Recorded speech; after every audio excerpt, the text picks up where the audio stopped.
Hello students, BA part first paper first भारतीय दर्शन। आज हम बात करेंगे योग दर्शन के सामान्य परिचय पर। योग, जो व्यक्ति आत्म साक्षात्कार के जिज्ञासु हैं उनके लिए महर्षि पतंजलि का योग दर्शन एक अमूल्य निधि है, जो शरीर, इंद्रिय, मन के समस्त बंधनों से रहित शुद्ध आत्मा के दर्शन करना चाहते हैं उनके लिए योग एक महान साधन है। योग दर्शन या योग शब्द युज धातु से बनता है, जिसका अर्थ है समाधि, और इसके प्रवर्तक महर्षि पतंजलि को माना गया है। इन्हीं के नाम पर यह है पातंजल दर्शन भी कहलाता है। इस दर्शन का प्रमुख ग्रंथ है पातंजल सूत्र या योग सूत्र। योग सूत्र पर व्यासकृत भाष्य भी है, जिसका नाम योग भाष्य है। इस पर वाचस्पति मिश्र की टीका भी मिलती है, जिसे तत्व विशारदी कहा गया है। पातंजल योग में पतंजलि ने योग की परिभाषा योगश्चित्त वृत्ति निरोध, अर्थात योग चित्त वृत्तियों का निरोध है, कह कर दी है। चित्त वृत्तियों का निरोध समाधि से होता है, अतः योग को समाधि भी कहा गया है।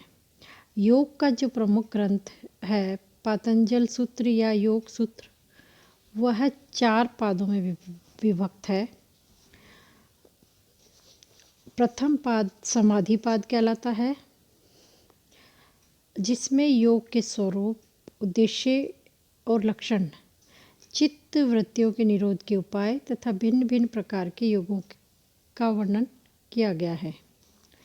दूसरा पाद साधना पाद कहलाता है, जिसमें क्रिया, योग, क्लेश, कर्म, फल और इनका दुखात्मक स्वभाव, दुख आदि चतुष्टय का वर्णन है। तीसरा पाद विभूति पाद कहलाता है, जिसमें योग के अंतरंग अवस्थाओं तथा योगाभ्यास द्वारा प्राप्त सिद्धियों का वर्णन है।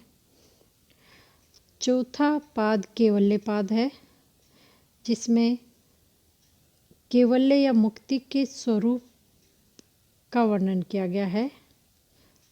साथ ही समाधि सिद्धि का वर्णन है और प्रसंग के अनुसार आत्मा, परलोक आदि विषयों का भी वर्णन किया गया है।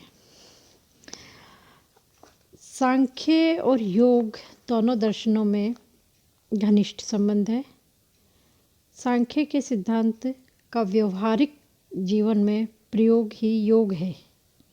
ज्ञान के विषय में सांख्य का जो विचार है उसे योग मानता है। सांख्य के जो त्रिविध प्रमाण है, प्रत्यक्ष, अनुमान और शब्द, वह भी योग को मान्य है। वह सांख्य के 25 तत्वों को भी स्वीकार करता है, परंतु उनमें एक और जोड़ देता है, ईश्वर। इस प्रकार योग में कुल तत्वों की संख्या 26 हो जाती है। सांख्य के अनुसार विवेक ज्ञान से ही मुक्ति संभव है। योग भी इस दर्शन को मानता है और बतलाता है कि योग अभ्यास से ही विवेक ज्ञान का साधन है। अब बात करते हैं योग के महत्व की। आत्मोन्नति के साधन के रूप में योग की महत्ता को सभी भारतीय दर्शन ने स्वीकार किया है। यहाँ तक कि वेद, उपनिषद, स्मृति, पुराण सभी में योगाभ्यास की चर्चा है। जब तक मनुष्य का चित्त या अंतःकरण निर्मल और स्थिर नहीं होता, तब तक उसे धर्म या दर्शन के तथ्य का ज्ञान नहीं हो सकता। शुद्ध हृदय और शांत मन से ही हम गूढ़ सत्यों को पा सकते हैं। आत्मशुद्धि के लिए योग ही सर्वोत्तम साधन है। इससे शरीर और मन की शुद्धि हो जाती है। इसलिए सभी भारतीय दर्शन चार्वाक को छोड़कर अपने अपने सिद्धांतों की यौगिक रीति से ध्यान धारणा के द्वारा स्पष्ट अनुभव करने के लिए प्रयास करते हैं। अब बात करते हैं हम योग दर्शन में चित्त और उसकी वृत्तियों की। योग दर्शन में चित्त का अर्थ है अंतःकरण। योग दर्शन में मन, बुद्धि और अहंकार तीनों को मिलाकर चित्त की संज्ञा दी गई है।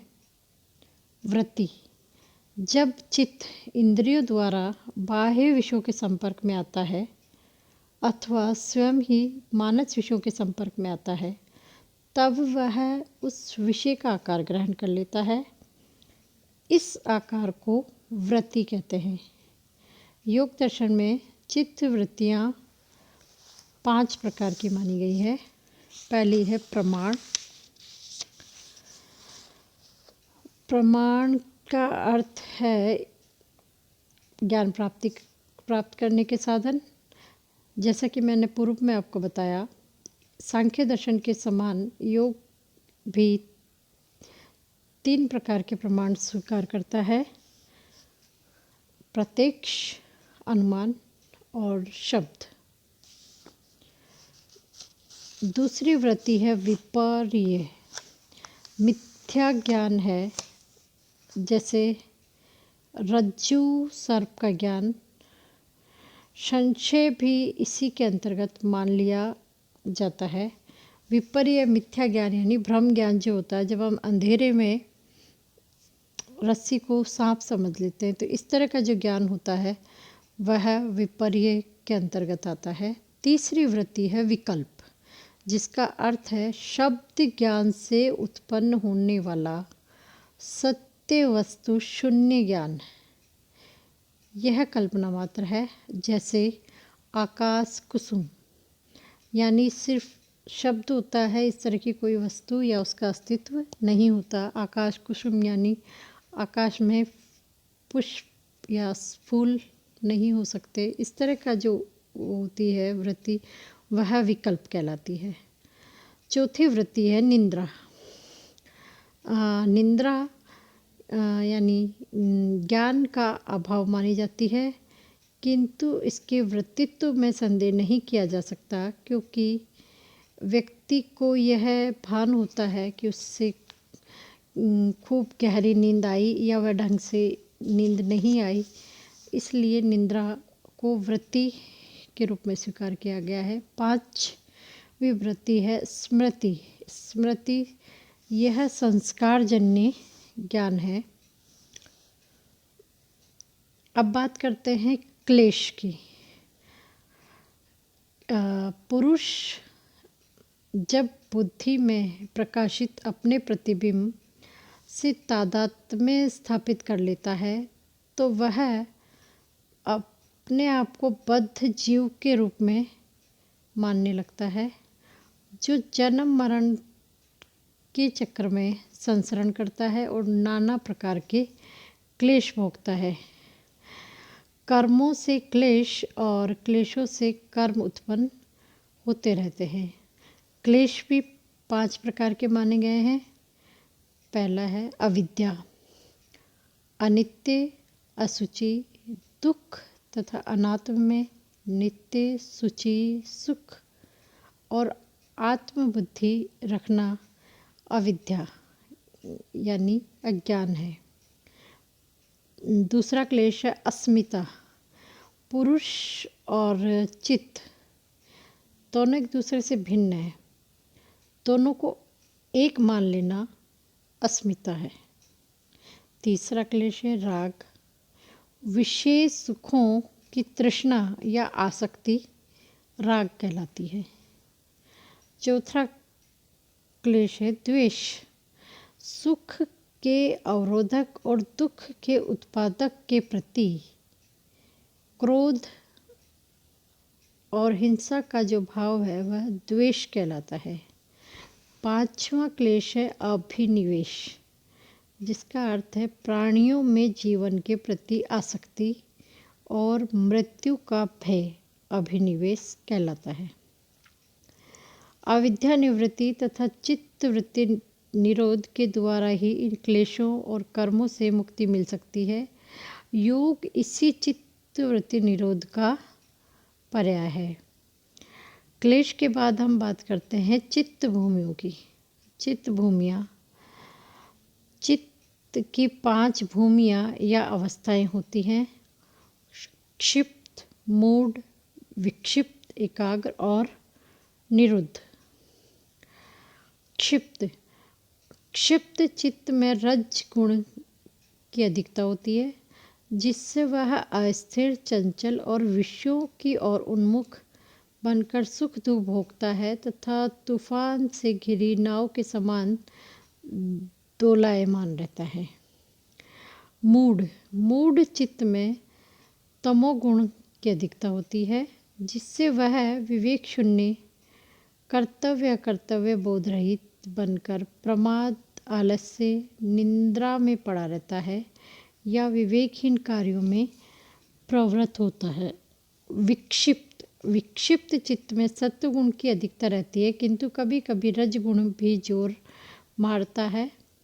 सत्वगुण के कारण कभी कभी इसमें स्थिरता आ जाती है।